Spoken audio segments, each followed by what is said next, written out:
অবরুদ্ধ গাজা উপত্যকার উদ্দেশ্যে যাত্রা করা ওয়ার্ল্ড সুমুদ ফ্লোটিরার ৪০টি জাহাজের মধ্যে ৩৯টি আটক করেছে ইসরায়েলি নৌবাহিনী। আয়োজকদের তথ্য মতে বর্তমানে মাত্র একটি জাহাজ গাজার দিকে অগ্রসর হচ্ছে। আটক হওয়া জাহাজগুলোতে ছিলেন প্রায় ৫০০ অধিকার কর্মী, যাদের মধ্যে সুপরিচিত পরিবেশ কর্মী গ্রেটা থুনবার্গও রয়েছেন। বুধবার রাতে আন্তর্জাতিক জলসীমায় ইসরায়েলি নৌকামান্ডরা জাহাজগুলোতে ওঠে এবং অধিকার কর্মীদের আটক করে। অগাস্টের শেষ দিক থেকে যাত্রা শুরু করা এই বহরে ছিল খাদ্য ও ওষুধ সহ মানবিক সহায়তা, যার লক্ষ্য ছিল গাজার উপর আরোপিত অবরোধ ভাঙা। অধিকার কর্মীদের সঙ্গে আইনজীবীরাও ছিলেন। যাত্রার শুরুতে নিরাপত্তা নিশ্চিত করতে স্পেন ও ইতালি নিজেদের নৌবাহিনীর জাহাজ পাঠায় এবং তুরস্ক ড্রোন সহায়তা দেয়। তবে আটক অভিযানের সময় এসব দেশের নৌবাহিনীর উপস্থিতি ছিল না।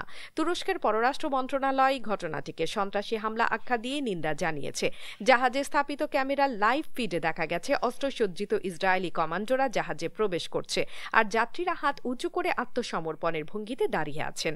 ইসরায়েলের পররাষ্ট্র মন্ত্রণালয় একটি ভিডিও প্রকাশ করেছে, যেখানে দেখা যায় গ্রেটা থুনবার্গকে সেনারা ঘিরে রেখেছে। মন্ত্রণালয় জানিয়েছে তিনি ও তার সঙ্গীরা সুস্থ আছেন। এই ঘটনার পর ইউরোপ সহ বিভিন্ন অঞ্চলে তীব্র প্রতিক্রিয়া দেখা দিয়েছে, যা গাজার মানবিক সংকট ও অবরোধ ভাঙার আন্তর্জাতিক প্রচেষ্টাকে নতুন করে আলোচনায় এনেছে।